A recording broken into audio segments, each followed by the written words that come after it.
Okay, so now we're going to move into how are we going to do this formal lab write-up. Okay, so the first thing we need to think about is what am I analyzing? So what we're analyzing are general properties. So we're looking at melting point, solubility, conductivity of the solid, so whether it conducts electricity or not, hardness, and brittleness. Okay. And what we're going to do is we're going to use that information to figure out whether I'm dealing with a covalent network, an ionic bond, a metallic bond, or a molecular solid. Okay. So that is basically the gist of what you are going to be doing and writing in your lab. Okay. And in addition to that, to help you figure out what each substance is, you can use this little flow chart to help you figure that out. Okay. So you're looking for conductivity, melting point, etc. So all of that information can be put in here.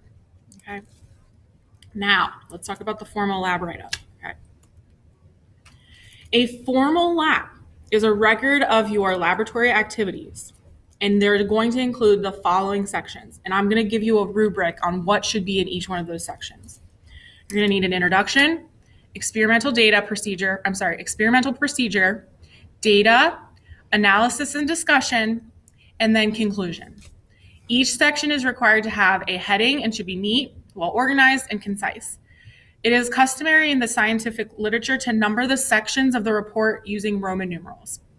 And then your report is going to be about 2 to 3 pages with your figures and tables. Okay, so you have a data table, and then you're going to have your little flow chart as well.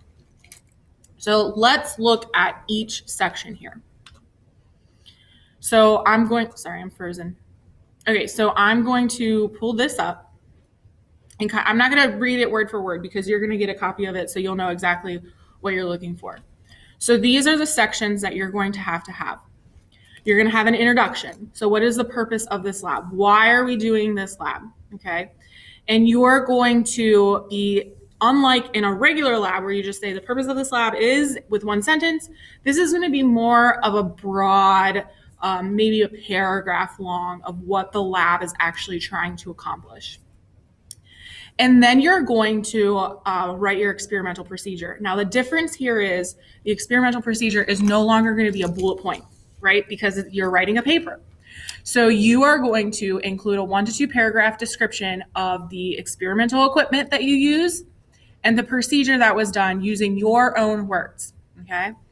If there is any diagram that is used, if there is any materials that are used, you need to make sure that you set that up or draw a picture or illustrate it somehow, so the person that's reading it knows what they're looking at. And like I've said in the past, a good rule of thumb is to write enough detail so that a classmate who missed the lab could carry it out on their own. All right, the third part is the data. Okay, so you are going to be collecting your data somewhere else. This is what's going to be like the last page of your report. It's not going to go into your lab.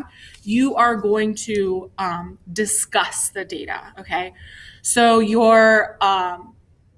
there should be however many paragraphs describing the data that is contained in your table. So you're not going to copy and paste your table. You're going to write to illustrate what is happening with your data. And then the information should be laid out in such a manner that is obvious what you are trying to achieve in this lab. All right. The fourth part is the results and the discussion. This section contains an analysis of your experimental data. This analysis is going to include your table, your flow chart, okay? And you don't have any calculations for this lab, but if you did, then you would put the calculations here as well. The next part is the error analysis. Again, you have to think about the uncertainties and errors that could possibly happen. Again, this is very important. I've said it before, no such thing as human error. If there's human error, why was there error, okay? Most of the time, if there's human error, you have to repeat the lab because you made the error. And then the last piece of a formal lab is the conclusion.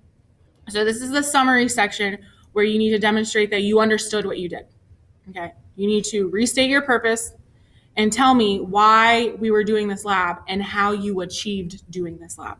Okay. This should be backed up using your data table and your analysis that you did in section 4. Sorry. Okay. And then you're going to state the possible sources of error again, right? Like we normally do. And then finally explain what you actually learned from doing this lab. So this should be about 2 to 3 pages. I'm not really going to be like, oh, it's 1 page, all marks off, 4 pages, you went over. I'm not really worried about that. So I just want to make sure that all the information is here. Now, one caveat to this. I know that it's going to be super tempting to copy or cheat with a fellow classmate. I just want to let you know, this is a midterm, okay? It's worth 10% of your grade.